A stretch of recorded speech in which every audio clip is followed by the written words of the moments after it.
Morning, everybody. Good morning. Morning. It's a yucky morning, I know.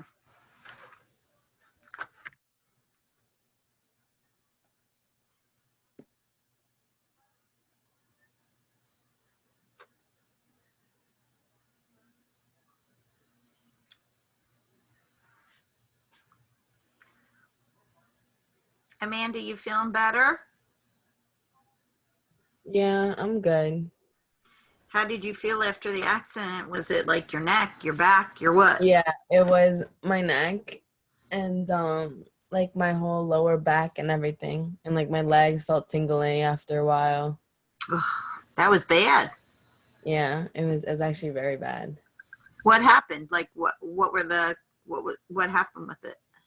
So a truck wasn't even like, so I live in Carteret, and in Carteret Ave, you're not supposed to have trucks over 4 tons.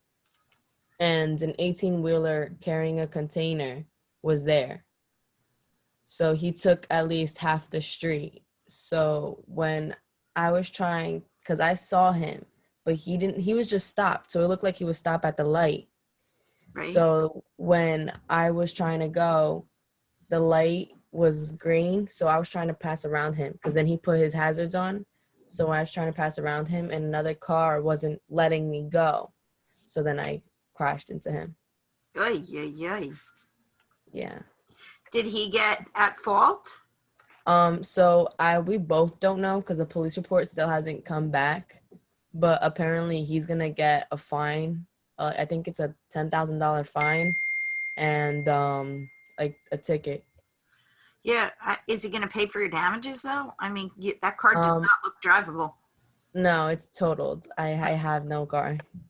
But are they paying? Is he going to pay? I have no clue, if you want to be honest. The police report won't be ready until this week, so Okay. Fingers crossed. That's yeah. crazy. Crazy. Y'all have had tough weeks. Derek didn't join us yet, right? Want to know about Derek's mother? So just so you know, we might have a few more people than norm because I do have a virtual class. They gave me a fall 2 virtual class and they never told me it was a fall 2. So I set it up the same way as you guys. So theoretically, they'd be in week 4, but actually they started this week. Just a piece of information they probably should have told me. The students were all confused. I was confused. I had no idea. So anyway, I set it up the same way as you guys, but theoretically they started this week. So they're in week 1 and in week 4. So it's like crazy for them. So I'm going to post my recordings of the classes for them. But then I did invite them to join if they prefer a virtual class, that they should come and join us. I mean, it's no biggie if they come and learn the stuff. So there's a chance we'll have more people on here than just us. I don't know. I mean, some people purposefully probably signed up for a virtual class. I mean, virtual class. Remote live, virtual, 2 separate things. So if they signed up for a virtual, maybe they don't want to,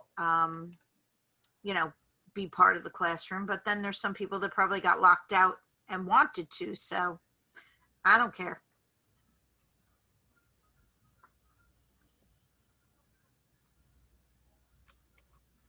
All right, we'll wait like another 2 or 3 minutes.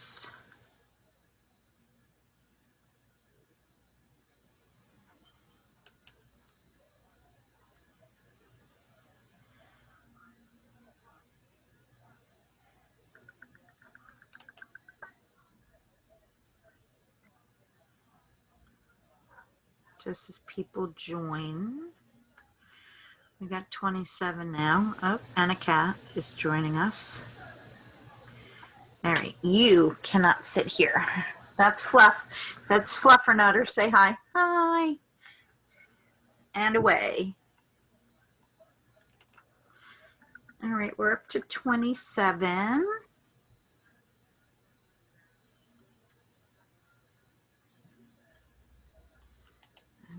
Okay.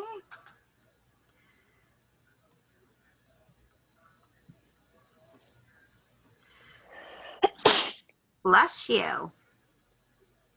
Thank you. Mm-hmm. Evelyn, are you with us yet?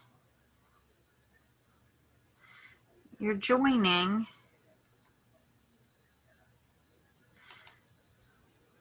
I got 2 pages. She's connecting to audio.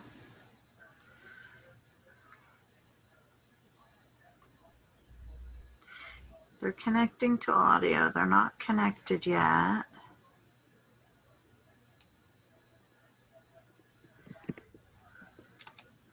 All right, we're up to 30 people, so we will start. So there's a couple things I want to go over for you guys.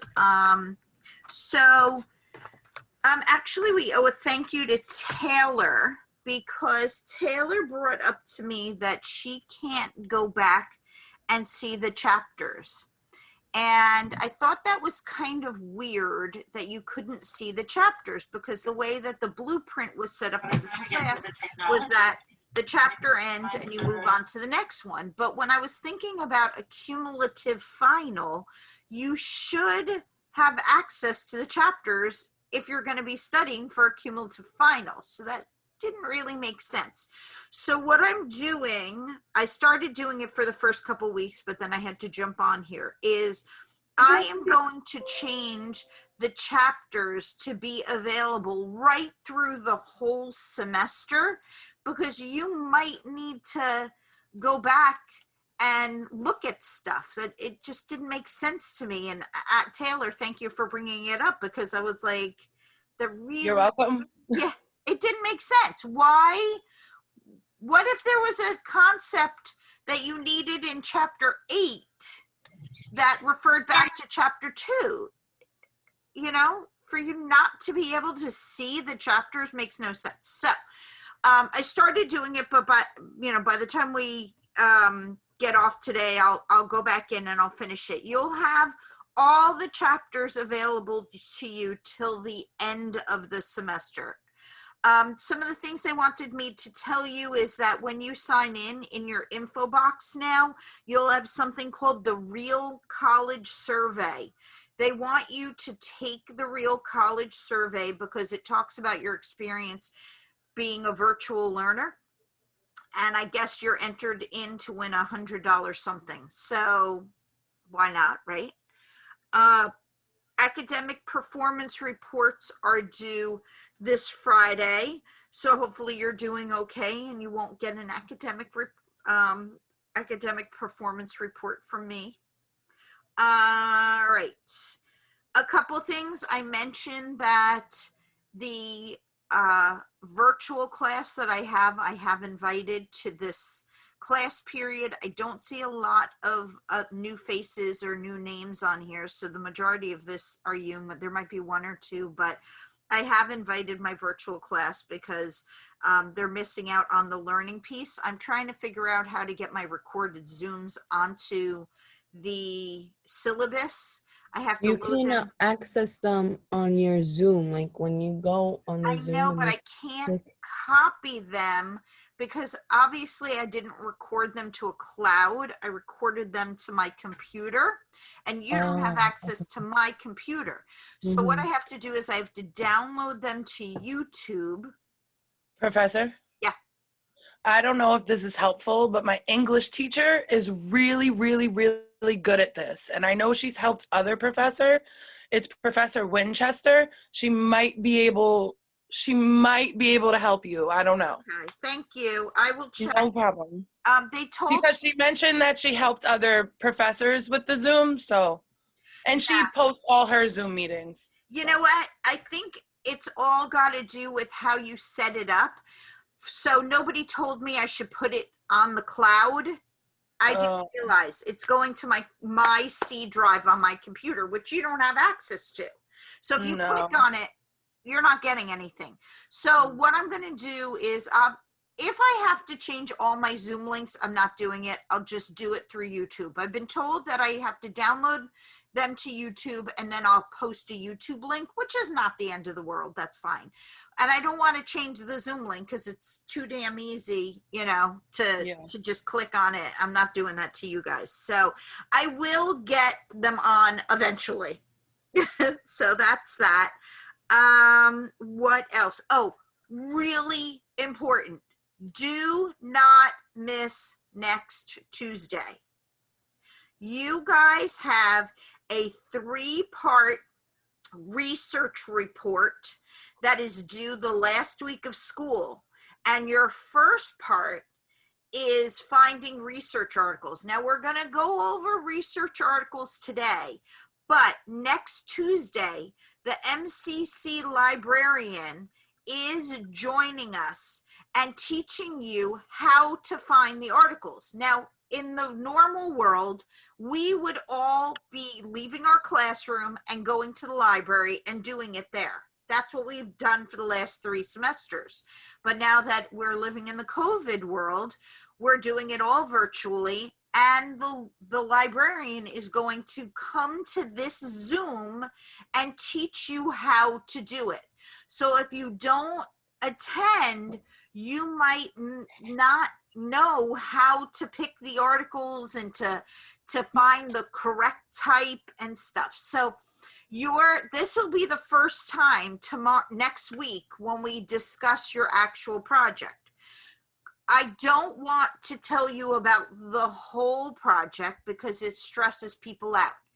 Now you can look ahead in your syllabuses and find week 5, week 10, and week 15 and see them in your syllabus. So if you're interested, you can look ahead. But week 5 is where we find articles and we write a research worksheet. And then in week 10, we'll use those kind of things and do the next part, okay? But do not miss next Tuesday. That is key for finding the articles. All right, I found this video after the fact, and I will embed it in the syllabus for the article on Skinner, but I thought this was so funny. Oh, wait, I'm getting a chat. Let me just double check. Oh, somebody said, thank you, Taylor. Amy said it to you. She did. She saved you guys. It's really smart. Okay, I'm going to share my screen, and then I'm going to show you a funny Skinner video because I saw this and loved it. So I want to share with you. It'll be 2 seconds, but all righty. Let's close this. Let's go to that. Oh, I unshared. Hold on.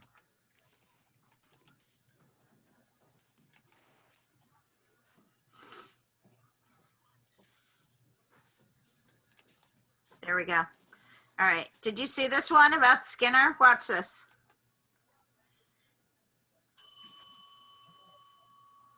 Watch their faces.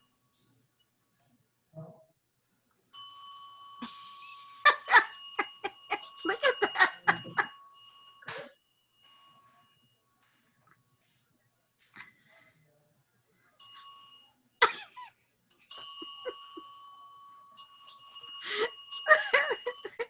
They're like, where's my treat? That made me giggle. I wish I had shown that to you with Skinner, and I will put it in Skinner, but I thought that was just, they totally taught cats to ring a bell for treats. Crazy. All right, let's go to week 4. So this is week 4. We are doing psychological research. The stuff we do today is going to help us with the psych info assignment, 5, weeks 10, and weeks 15. So we're going to do a video in a second just about what we're learning about today. But you have somebody talking? No? Okay, so you have your study plan and you have your quiz, just like you have every single week. So here is like, I can't hear you. I hear someone else. I hear someone else talking too. I'm like, what are we talking about? It says it shows up as Jonathan. Jonathan, are you talking? We can hear you. Okay. So this discussion is a precursor for what you're going to be doing a research in psychology. So let's go to it. So you're going to go to the Public Library of Science, and you're going to search for an article that interests you. Okay? You're going to read the article, then you're going to look at these 7 things. And the reason that it's important is because this is going to be what you're doing for your psych info project. So you need to do the discussion posts in the same way we've been doing it, except you're doing it about your article. So you're going to write the first step, which is due on Tuesday, is you're going to write the 8 sentences about stuff you learned in that article. You're going to provide empirical support. Does anybody know what empirical support is? No? Okay. Let me give you the best way to describe empirical. You are 3 years old and your parents say you're going on an airplane.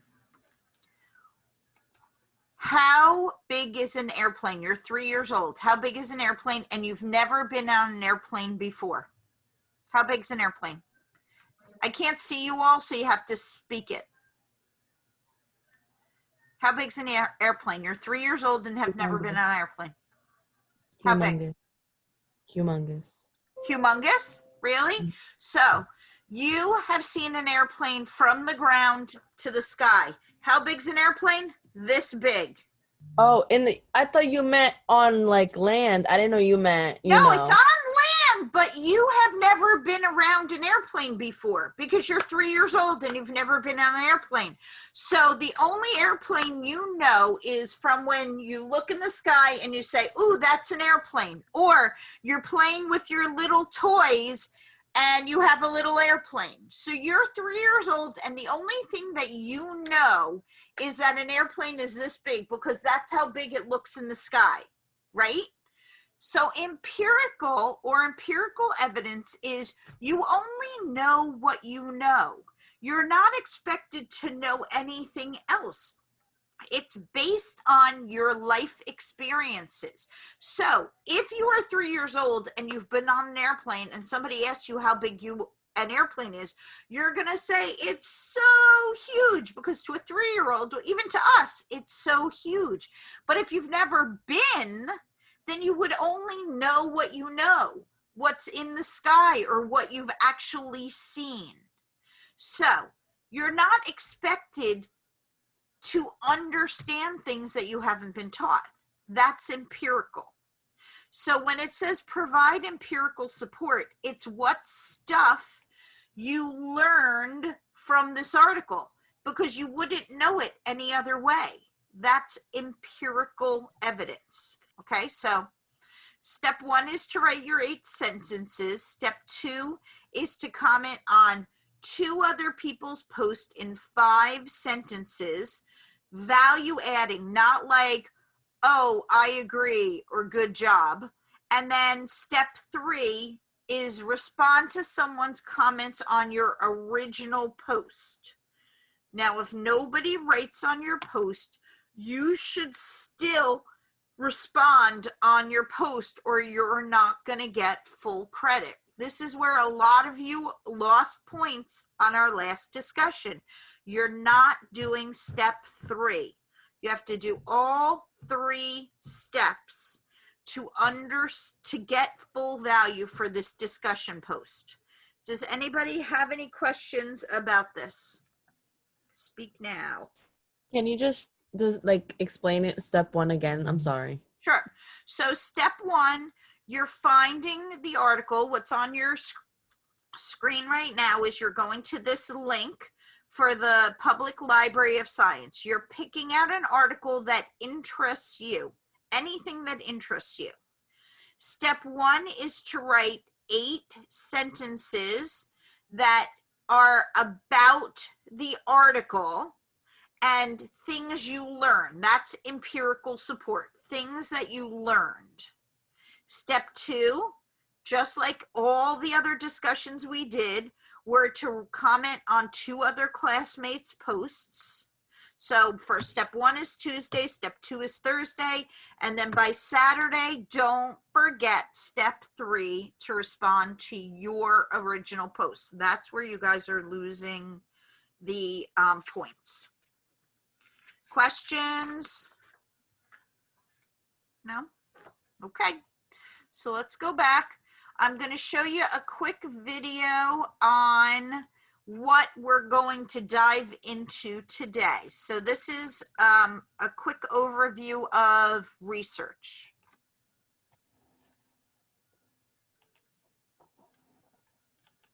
Why are some kids sad? What makes the wind blow? How do birds fly?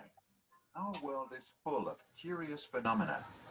To find answers or solve problems, we can use a process which was first acknowledged by the scientist and philosopher Ibn al-Haytham Don't worry in about the 11th names. century. Also known as Alhazen, he is considered to be the father of optics and the scientific method. There are 6 steps to it. 1. Observe and ask questions. 2. Research. 3. Formulate a hypothesis. 4. Test your hypothesis. 5. Conclude. 6. Share results. The goal of the scientific method is to find out the truth. Let's try. Step 1. Observe and question. Observation helps us formulate challenging questions that you will be able to test.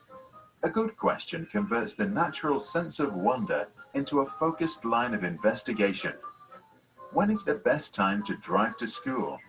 Which food is my dog's favorite? For example, if you observe that women smile more often than men, you might ask, why do women smile more often? Step 2. Research. Find out if other people have asked the same or similar questions. If you research online, use search terms like study, research, or meta-analysis, which is a summary of research for a specific topic. Read as much as you can about your particular subject to see what you can find out about. For example, research happiness based on gender, or study the science of smiling in different cultural contexts. Step 3. Formulate a hypothesis. A hypothesis is a theory that you can test to see if your prediction is right or wrong. From your observation, you have noticed that women smile more often and that people who are smiling seem to be happy. From your research, you know that there are different types of smiles: shy, genuine, and false. In one paper, you read that baby girls smile more often than baby boys. Here is a hypothesis. Women smile more than men because they are happier than men. Step 4. Test your hypothesis. When you test your hypothesis, you want to make sure to do this in a fair way and that the conditions are constant. For this hypothesis, we can design a test where an interviewer talks with a set of men and women for 5 minutes each, counts how many times they smile, and then asks each one to rate their level of happiness. To get a good sample of the population, we invite 300 women and 300 men. Seems like a good test, right? But wait, what if the interviewer is a woman and men tend to smile more at women? Or vice versa? Or what if the topic discussed is one that interests women more than men? And what if people aren't reliable reporters of their actual level of happiness? So clearly, we would need to be much more careful. Step 5. Analyze and conclude. Let's assume that you designed a very careful experiment controlling for as many variables as possible. Now you can analyze the data to see if your hypothesis is correct or incorrect. Depending on your findings, you may want to change your hypothesis or change the design of your testing. Perhaps you have discovered an even more interesting question. This stage of the scientific method can be repeated as many times as necessary until you find just the right hypothesis and test method to find accurate results. Step 6. Share the results. When you are satisfied that you have proven or disproven something important, report your results. In science, it is important to detail your methods so that your peers can review your work, which is a critical step to getting published. If your results are solid, your experiment can be repeated by other scientists. Such reproducibility is a sign of good scientific work. But failed results can also be interesting. An incorrect prediction could prove to be important and should always be reported. To make sure you get it completely right, here are 3 more things you can check before you publish. A. Any scientific theory is falsifiable. Real scientists know that there is no such thing as a scientific proof. In other words, you can never prove your theory to be 100% right. All you can do is find a lot of supporting evidence that it could be correct. Here is one example. Say that someone says, hamsters can fly. We cannot prove that this is false. Yes, we have never seen a hamster fly, but we can't test all possible conditions or look in all possible places on the planet to know that all hamsters never fly. Maybe a space hamster does. So while we can often prove that a phenomenon exists, it's much harder to prove the non-existence of something. If your theory can't possibly be proven wrong, then it's not falsifiable and hence not scientific. B. Correlation is not causation. When you analyze your results, it is important to separate between 2 possible reasons, correlation or causation. Let's say you hear that towns that have more churches also have more bars. Could it be that religion makes people want to drink, or that drinking helps people to find God? If you add more facts, such as larger towns have both more bars and more churches, you can see that a larger population is a more likely cause of higher numbers of bars and churches. There is probably a correlation, but no causation. If we compare men with women and would conclude that women smile more and are more happy, then this still doesn't mean that it's happiness that makes them smile. Maybe they just eat more chocolate and cookies, which makes them both happy and smile a lot. C. Avoid selective windowing. When you publish, you've got to show all relevant facts. Colgate once ran an advertising campaign claiming that 80% of dentists recommend Colgate. What they didn't tell us is that when they asked dentists to select their preferred toothpaste, Colgate was just one of many other brands they also recommended.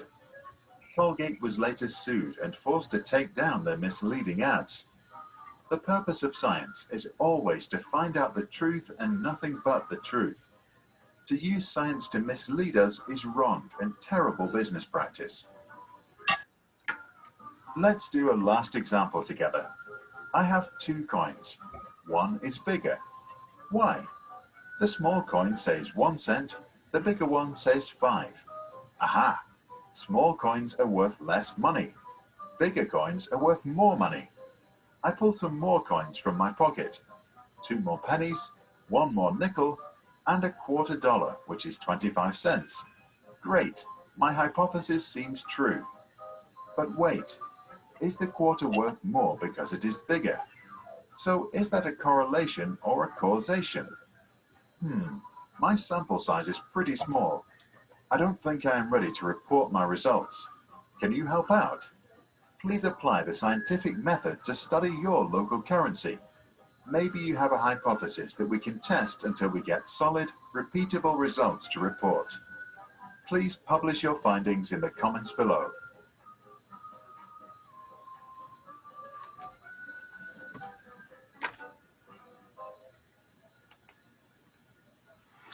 Okay.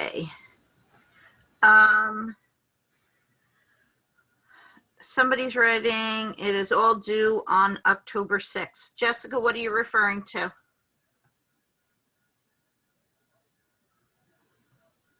Sorry, I keep muting because my fans in the background are so loud and annoying. Sounds like you're in a wind tunnel sometimes. I was referring to when, like, for the step 1, 2, and 3, so for the research project, is all step 1, 2, and 3 due on the 6th? No. Theoretically, the way I set it up for you is that your first part is due on Tuesday, which is today, the 29th. So Okay. you're finding the article and you're doing that today. Your second part is due on Thursday. Is Thursday the 1st? I don't have a calendar. Somebody else can tell me. Oh, wait, I can pull it up here. Thursday is the 1st. And Yeah. then everything's due by the 3rd. So I do, because I don't grade it till the 3rd. Well, actually, I grade it on the 4th, but it closes on the 3rd. Everything is due by the 3rd. So you do have a little bit of leeway, but I set it up purposefully so you're not doing a ton of work on Saturday. So everything is not due on the 6th. If you did it on the 6th, it would be late. So, and you won't be able to do it because it closes. So all work is due by the 3rd, but you're better off starting and doing the 29th, the 1st, and the 3rd. Comprendo? Thank you so much. Poorly. Okay. So you saw a little video. Oopsie. I got to close this now. Hold on. Okay. So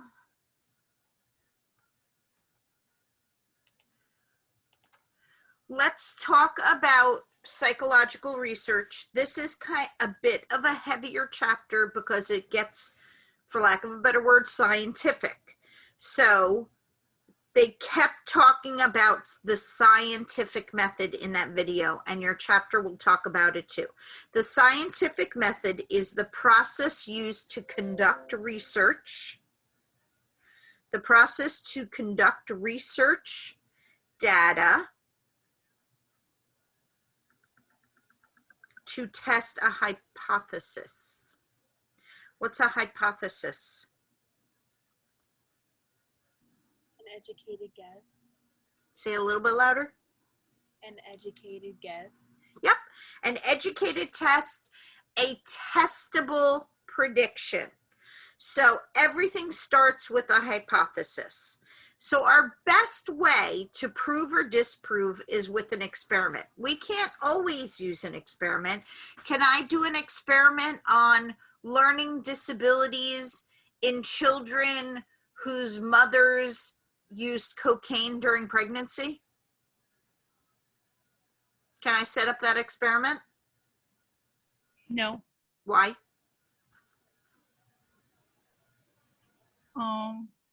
I don't think we can expose kids to drugs. Yeah, we can't give pregnant women cocaine. That would be bad. So we're not going to do that. But we still have evidence that we can look at that shows us the correlation. There are mothers that use cocaine when they were pregnant and their children were born, and there's a good percentage of them that have learning disabilities. So we can prove or disprove a theory and actually publish. Remember, the last part, that last part that they talked about in the video was the publishing. And the reason that that's important is because your whole research project, what you're doing for today's discussion post and for what you're doing all of next week, are experiments that the average person did, and they did the research and they experimented and they proved again and proved again and proved again, and then they published, and they were in peer journals that are peer reviewed. So this journal gets printed with the experiments, and then peers review it and prove or agree or disagree, and when they get enough agreement, it gets published. And so that becomes an actual article. Now, I just have to tell you that there are things out there that years ago were not peer removed. How many people, by saying yes, heard that vaccines can cause autism? Yes. Yes. Okay, so 2 people heard Yeah. that. 3. Anybody else? Only 3 of you have heard it. I would think that more people have heard it. That was a study done one time many years ago.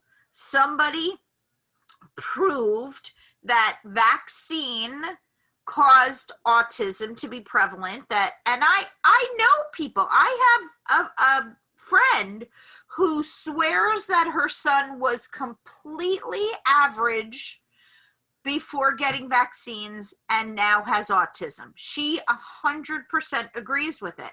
But from a medical point of view, that was done by one study before all of these peer-reviewed articles came out, and a doctor published it, and everybody bought into it, and it has been disproven so many times. Disproven. But back then they didn't do the same process. So here this article got out, and 30 years later, a handful of you still have heard that before. So that's why it's super important to do the correct research and get peer reviewed before publishing anything. So the best way to prove is with an experiment, which is a controlled procedure to basically move variables around so that we can prove or disprove theory. But sometimes we can't do an experiment. So we're going to talk about, he talked about the 6 stages where you observe something, then you develop a question about it. I wonder if ... So you could say, let's just use ours. I noticed that a lot of people in our class write with their right hand. So I say, I wonder if people who write with their right hand take more notes than people who write with their left hand. That's my hypothesis. Well, I shouldn't say that. That's my question. Then I develop a hypothesis. My hypothesis is I'm predicting an outcome. That's my hypothesis. And my hypothesis would then be students who write with their right hand take more notes.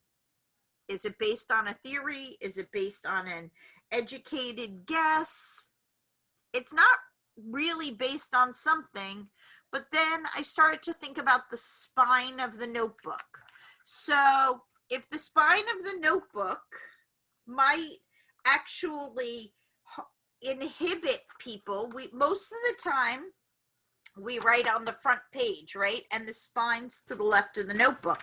So we might take more notes if we're right-handed and the spine of the notebook's on the left than on the right. Again, still completely uneducated, just a guess. Then we do our design. So we design our study and we collect data. So how do I collect the data? Well, I should take a large group of people. Can I do all Middlesex County College students? Probably not. So maybe I do certain intro to psych classes, which would be a representative sample, since intro to psych is a class that most students at MCC take. So you guys could be a representative sample. I then organize all my data. You're going to hate the chapter on statistics, but it's part of data. So you have to, determine probabilities. You pop into a little bit of math for this, and it either supports or denies my hypothesis. So we have to retest, and maybe we come up with a new theory, or maybe I prove the theory. Here's the important piece: publish findings. They need to go in what's known as peer-reviewed journals. So I mentioned to you about the vaccine and autisms. That was, 30 years ago. It was inaccurate. It was found to be not accurate, and they could not replicate it with the same findings, and therefore it's false, but we still talk about it. So, all scientific studies include variables. Here is a vocab word that will show up a lot. Variables. Variables. Variables are measurable characteristics. Measurable characteristics that can vary, hence the word variable, that can vary over time and across people. Measurable characteristics that can vary over time and across people. So each of you have a different memory. Some of you have good memories, some of you have bad memories. Each of you have your own personality.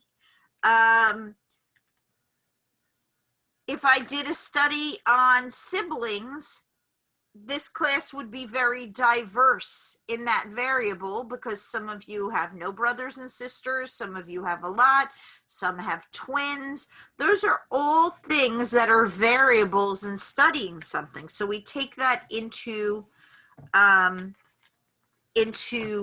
account when studying using variables. I said to you guys that I would use a random sample and a representative sample. Those are two important words that we would discuss. A random sample is what? What's random?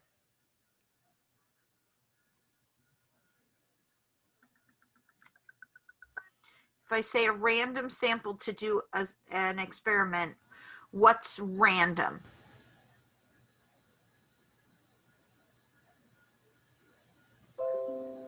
Nobody? When we do a random sample, we're doing everybody has an equal chance of being part of it. There's no rhyme or reason to why we're picking you, which is done purposefully. Because if I did a random sample of Middlesex County College students, it should include every nationality. It should include age. It should include all kinds of gender. It should include everything. It would be totally random. If I was picking and choosing, I could choose who would make my hypothesis come true. Male students between the ages of this and this, might prove my hypothesis. So we don't want to do that. We also want representative samples. So I can't poll, well, I could poll using a survey all of Middlesex County College students, but it would be much easier if we're doing an experiment to take a representative sample of you guys, and that would represent all of Middlesex County College. Okay, so we're going to go into the types of research. The first type of research is called descriptive research. Descriptive research. Descriptive research describes and explores behavior. Describes and explores behavior. Not cause and effect. Very important. Descriptive behavior does not show cause and effect. So you have 4 types of descriptive behavior. The first one is called naturalistic observation.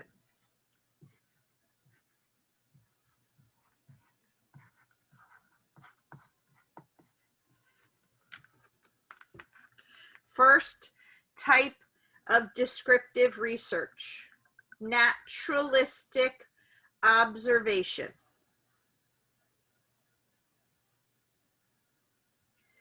It means to observe and record behavior. Observe and record behavior as it unfolds in a typical environment. Observe and record behavior as it unfolds in a typical environment. Does anybody know Jane Goodall? Does anybody know that? Does anybody know what Jane Goodall did?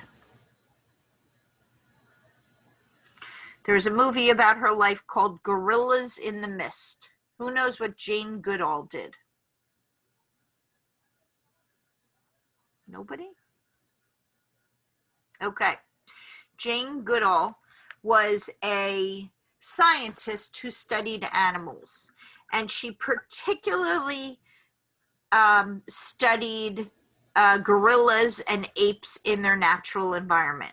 So she would go into the depths of the rainforests and record the behaviors of the animals, particularly the gorillas and the apes, and then report back about her findings. And so she'd talk about their behaviors and who was dominant, and when they, were in love, and when they were, and when they needed to protect their territories, things like that. So here's the thing.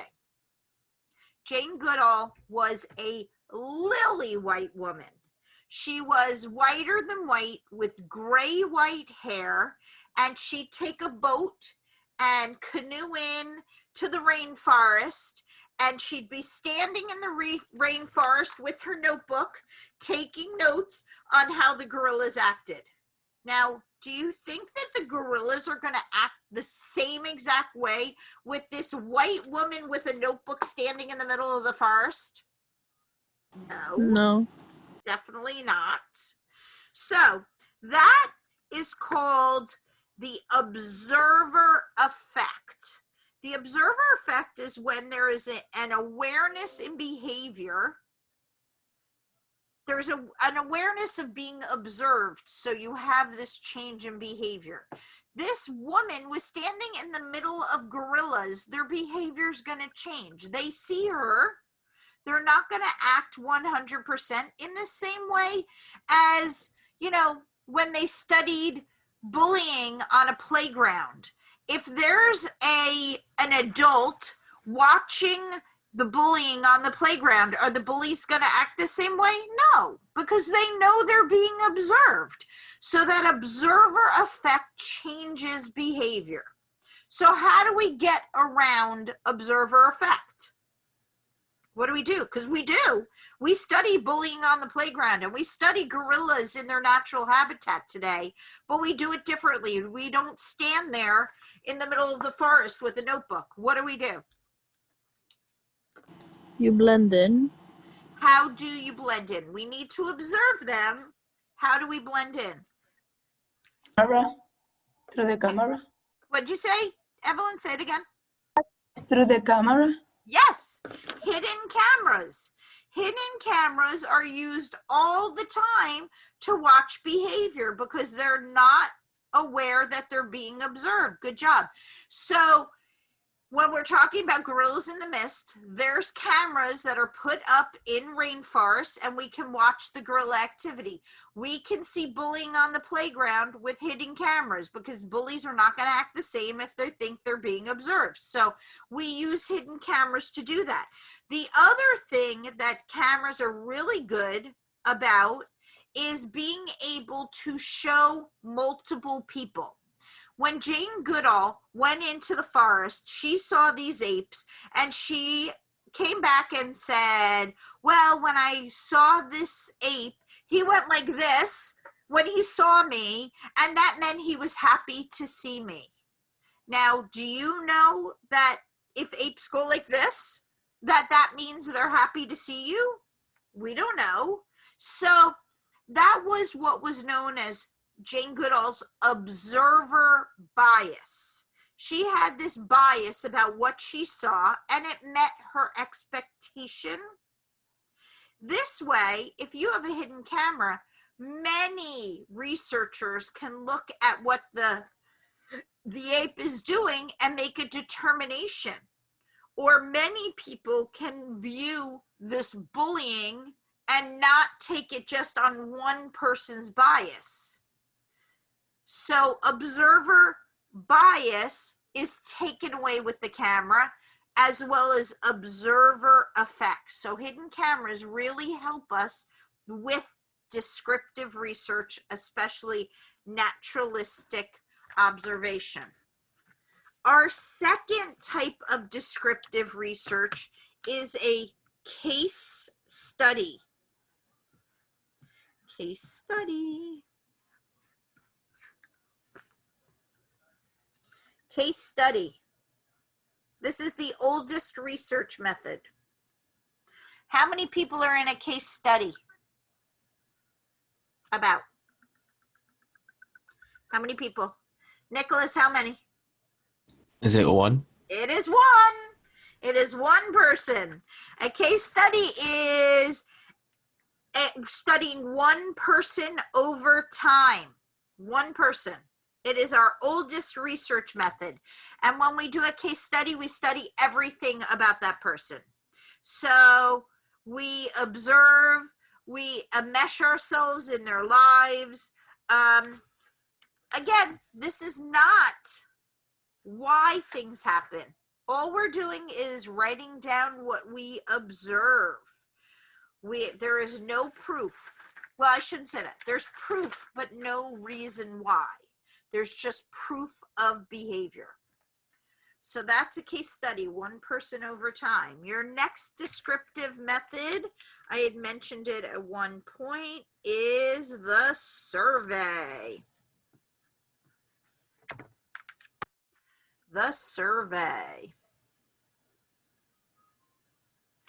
Now, a survey has positives and negatives. Basically, when we talk about a survey, it's either a questionnaire or an interview, and they are used synonymously. They're both surveys, whether we use questionnaires or we interview. And there's positive and negatives to both, to using surveys. You know, you can gather a lot of information in a short period of time using a survey, but how do you know that people are answering it honestly? If I was standing in front of the student center, flashback a year ago when we were on campus, and I was doing a survey, and you were walking along and you just came out of class and you're standing with like 4 of your classmates that you only met 3 weeks ago, and I'm doing this survey, and I'm like, excuse me, do you have hemorrhoids? Excuse me, excuse me, do you have hemorrhoids? Are you, let's say you do have hemorrhoids, are you going to answer me right then and there in front of your 3 new friends that you just met? Probably not. So that's called a courtesy bias. We're not always honest when we take these surveys unless they're what? Confidential. Anonymous. Yep. If they're anonymous, people have a tendency, of course, to be more open and honest. Most of the time. We can't assure that 100% of the time, because sometimes people answer questions with what they think people want to hear. So these are kind of the downfalls to taking surveys. Now, the last descriptive method is the hardest to understand, and I'll try to do it for you slowly so that you can understand. It is the correlational method.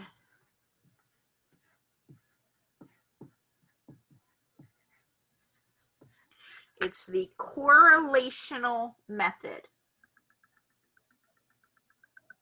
We're looking at the degree of relationship between 2 variables. the correlational method, the degree of relationship between two variables. Sometimes one thing predicts another. Sometimes it has nothing to do with each other. Now remember, in the video, the guy talked about church and bars. That's what he was talking about with correlational method. So, sometimes something predicts another. For instance, sometimes dentists say the more sugar you eat, the more cavities you have. That's the more sugar you eat, the more cavities you had. That's a positive correlation. One thing is correlated to another. But then there's still a correlation between the more you brush your teeth, the less cavities you have, right?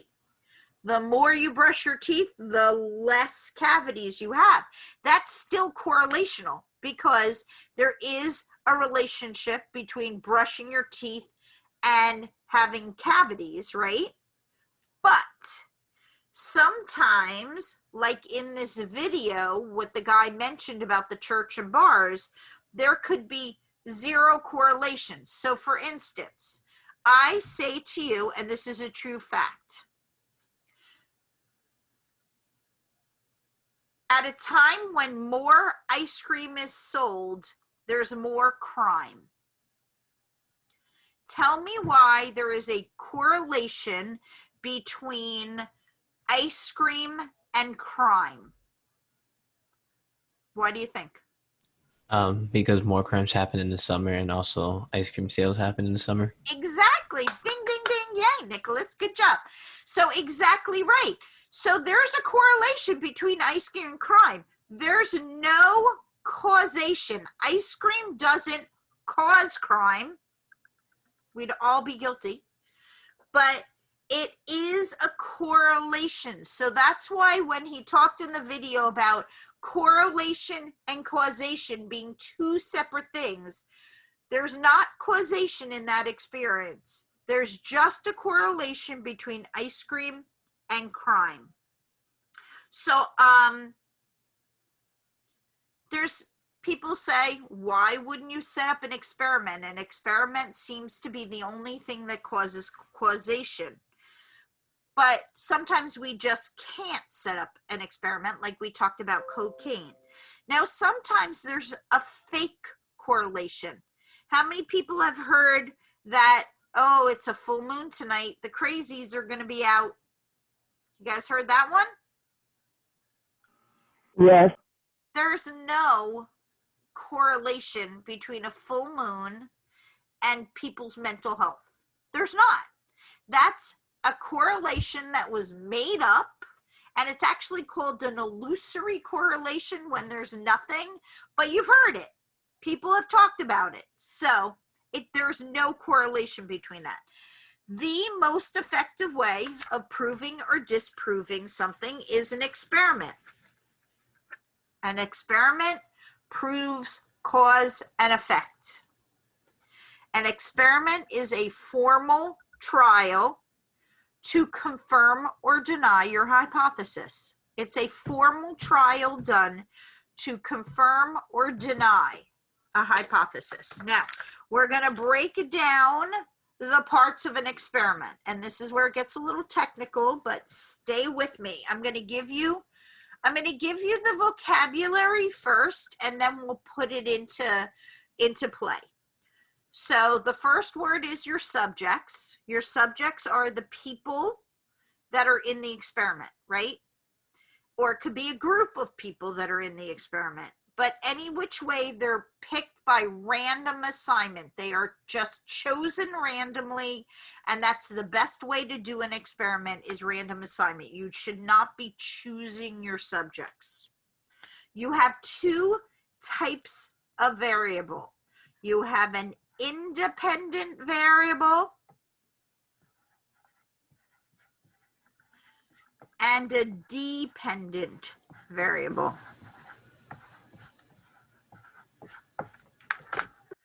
These are your two types of variables: independent variable and dependent variable. Again, we're just going to do a little bit of the vocabulary. Your independent variable is the cause, and your dependent variable is the effect. Cause, effect. Independent variable is the cause, dependent variable is the effect. An independent variable is a condition manipulated by the experiment. Your cause, your independent variable is the condition manipulated by the experiment.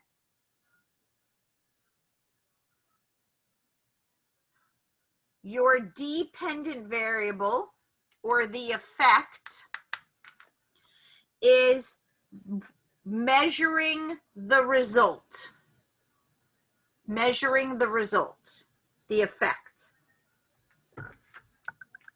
Okay, two more vocab words before we hit our experiment.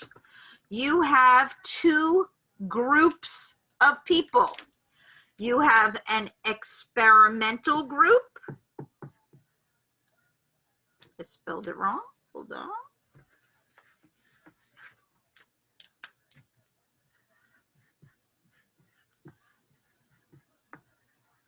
You have an experimental group and a control group.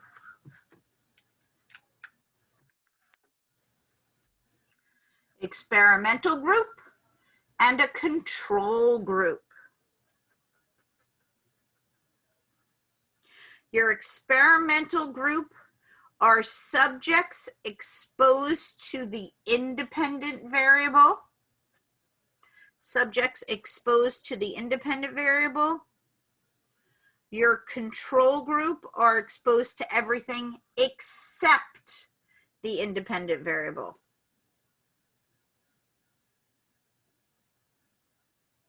Experimental group, subjects exposed to independent variable. Control group, exposed to everything except independent variable.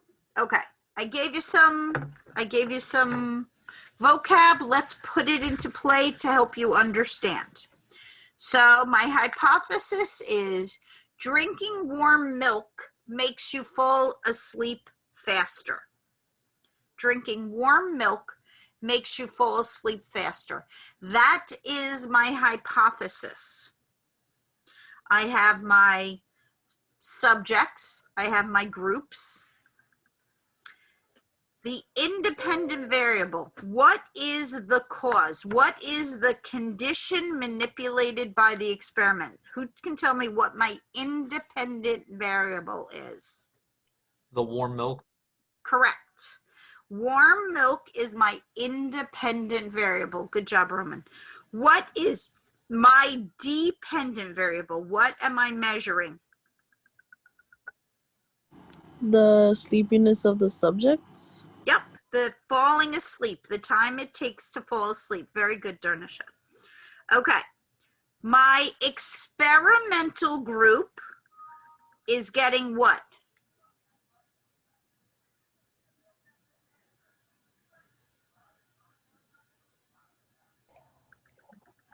Warm milk.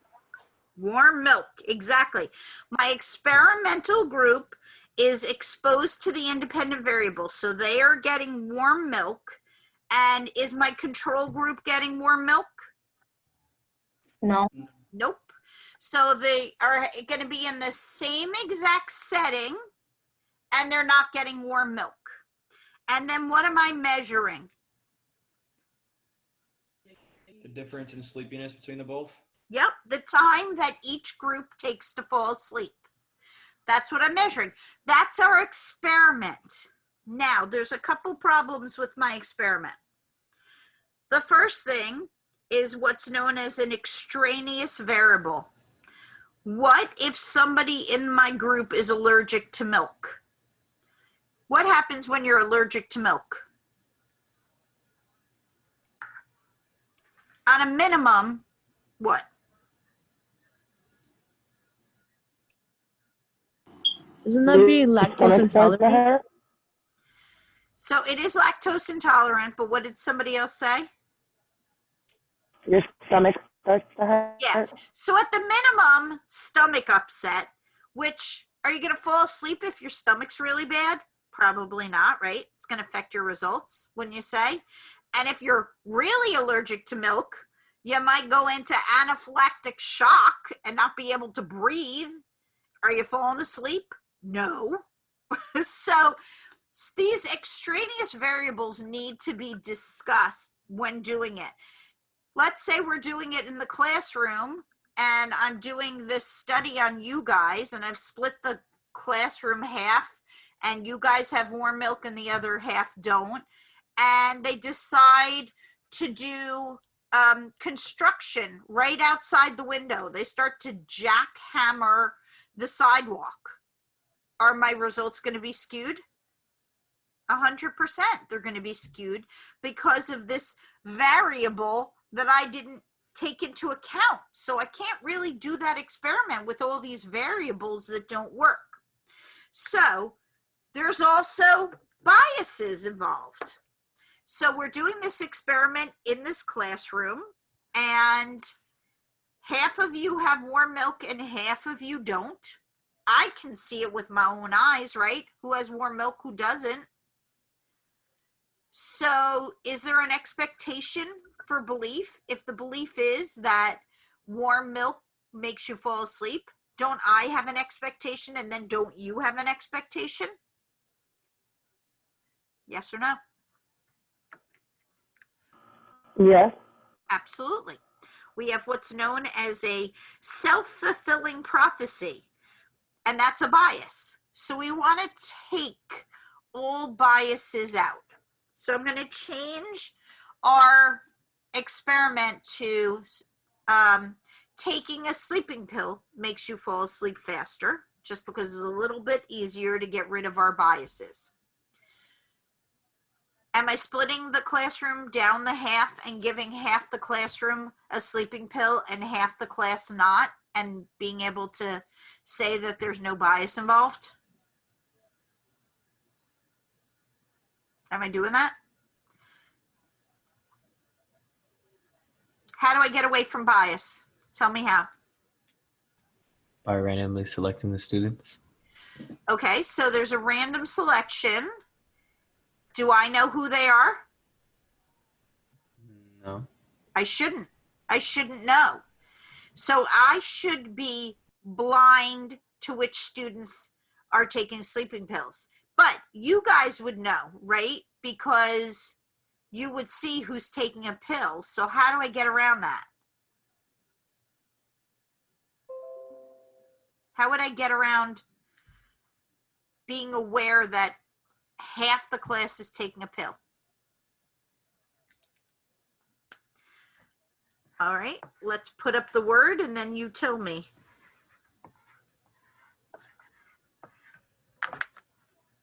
What's that word? Placebo. What's a placebo? It's where like you think something's happening when it's really not. It's like your mind tricking yourself into. So the term placebo means fake. That's what the word placebo means. The placebo effect is what you described, Nicholas. The placebo effect is when you have a change in behavior to an expectation or belief. So we need to use a placebo in this experiment. We want everybody to get a little blue pill. And you don't know if it's a sugar pill or a sleeping pill. So everybody's going to get a pill. Now, I don't want to prove my own hypothesis because I'm going to be looking for it. That's my experimenter bias. So we need to take my bias out of here. So the best way to do this is a double-blind study where you don't know and I don't know. It's called the double-blind study where you have no idea about and have expectations and I don't know, so I don't have expectation belief. You guys have no idea how much placebos are used today. Something like 60 7% of drugs prescribed by psychologists and psychiatrists are placebos, because people expect to change behavior just by taking a pill. So very often psychiatrists prescribe sugar pills. You can go to Walgreens and get prescribed sugar pills, and you will, in 57 or 67%, people's behavior change just because they think they're getting a pill. So expectations, belief, change in behavior is a thing. It's a real thing. So you expect based on what you think. So double-blind studies are really, really important. Now, when we talk about research, research has to be confidential. It has to have informed consent. Person involved needs to know what they're getting into, and they also need a debriefing at the end. A person who's involved in a study will always understand or get the information shared from research. It's very important that that information gets shared after an experiment is done. Some of the words in your chapter that you'll see are words like validity and reliability. So you'll see those words, those chapter words. What that basically means is that the validity is that the experiment can be redone and come up with the same results. Reliability has to do with the fact that everybody's doing the same experiment. Like SATs, you need to be valid and reliable, right? Because you're being scored against each other. So would it be fair if you took the SATs and you had to be in that room for only 2 hours to do the SATs, but in some other place, people are allowed to use their phones and they can take 4 hours for the SATs? That wouldn't be fair, right? So all tests have to be reliable and valid. All research has to be. Okay, I'm going to stop now and give you an opportunity, because we end in a few minutes, to ask any questions about the information that we went over. Again, it'll all be in your chapter, so I'm not teaching you anything that you're not going to learn in your chapter. I just wanted to try and give you a foundation so you would understand. Questions?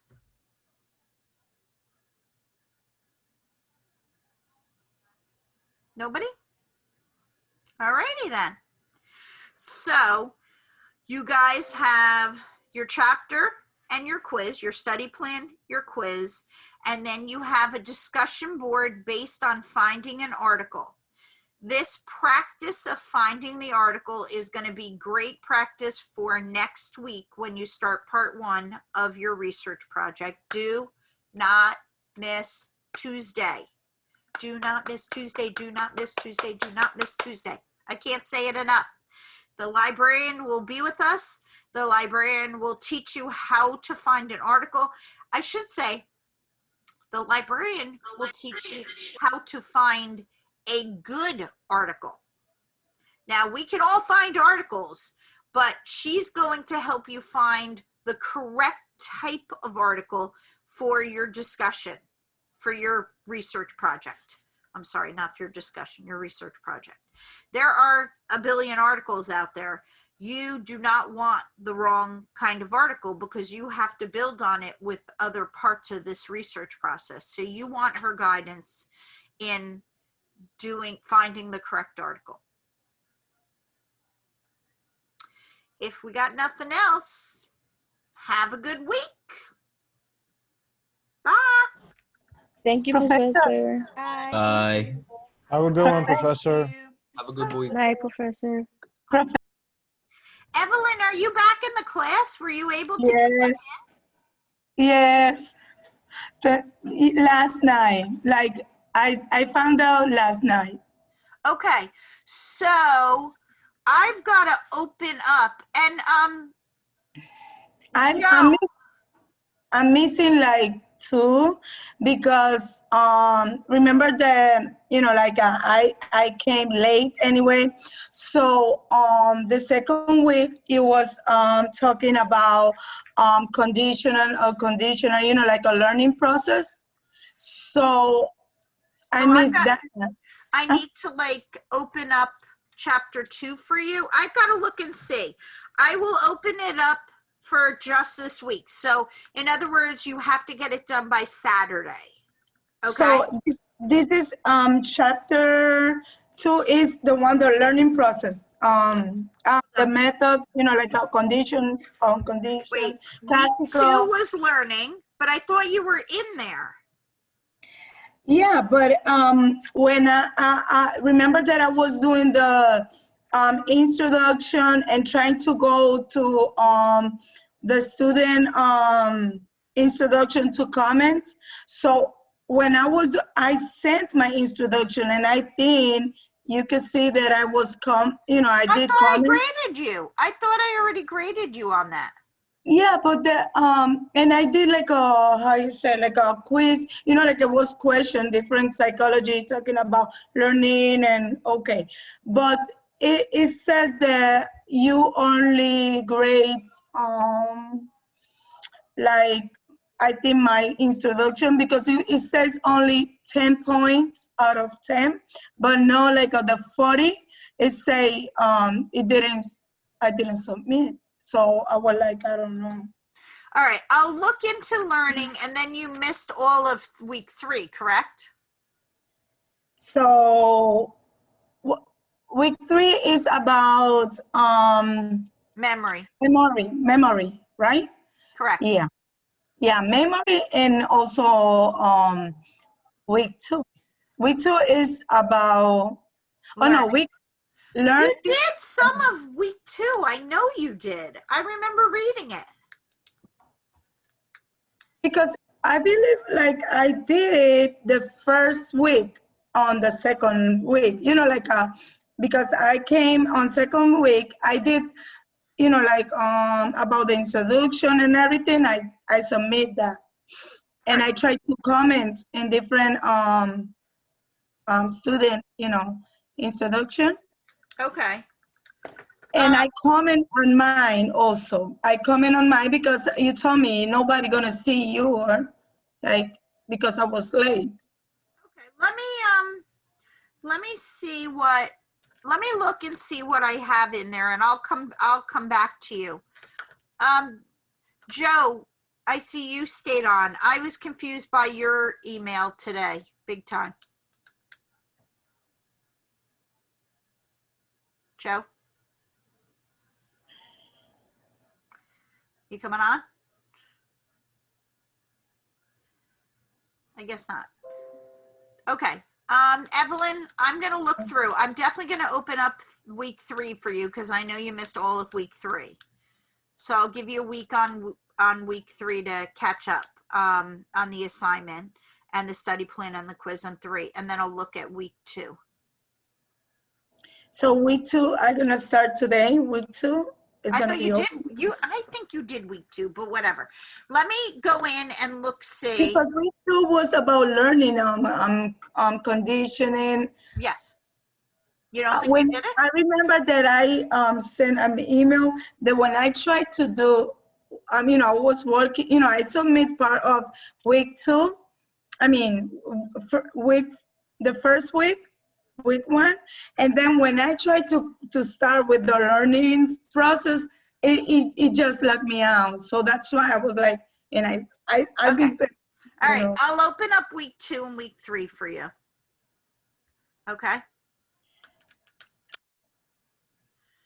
So in week 2, I have to write. I remember you said write about difference between classical condition, operant condition, and also you have to do the 3 posts. It's the discussion.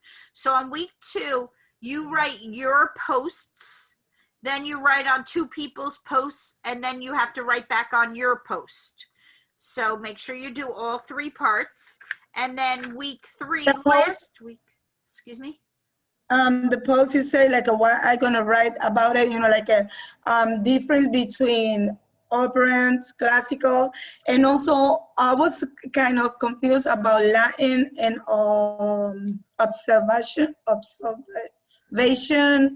That observational learning, latent and observational learning are when They're not the same, right? Well, Not they're the same. similar. They're similar. So latent is something that you've never learned. So you're never trying to learn. So mom makes pancakes every single, so in this case, latent and observational are the same.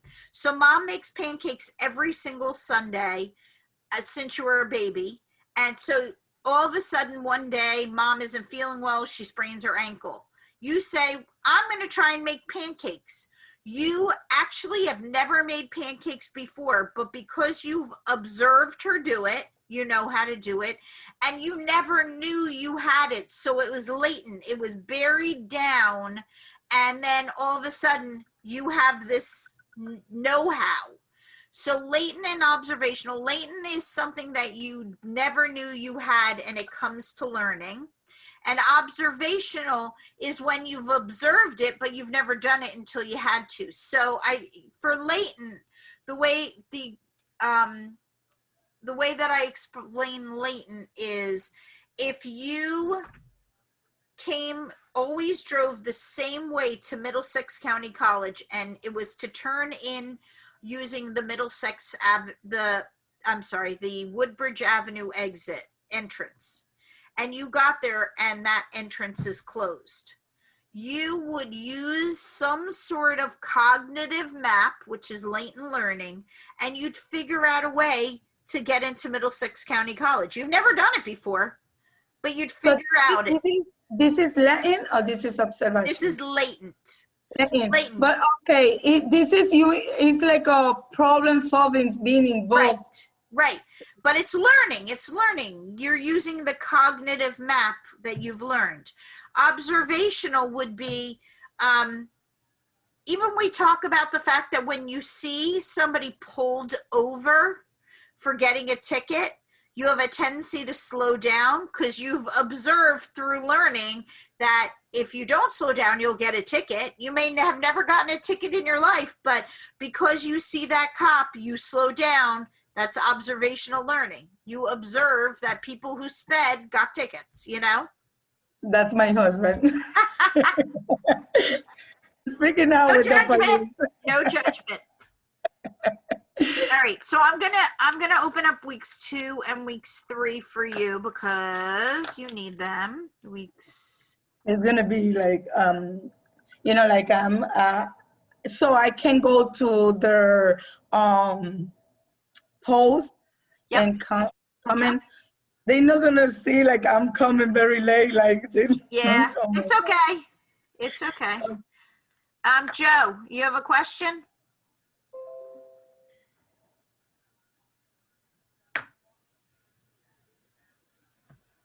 All right. Bye. And today, I have to open an article. Yes. Is it for today? Yep. That's your first part of the discussion for today, for chapter 4. And the article is what you show about different. Nope, it's going to be an article about anything that you are interested in. You'll see it. Go to discussion right on the syllabus, right on the module. You'll see it. It's all there. Because I want to see the video that you show, but my vision. I saved it. It's all on your. Yep. It's all under the module. Okay. Yep.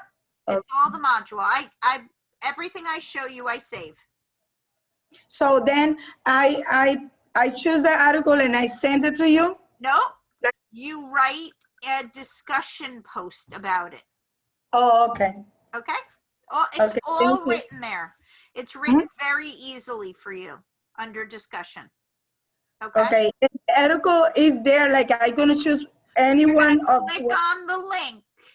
That'll take you to the library of the articles. You're gonna pick one that interests you, and then you're gonna write about it. Okay, no. All right. Thank I you gotta so much, skedaddle. Professor. Okay, thank you. Bye. Bye.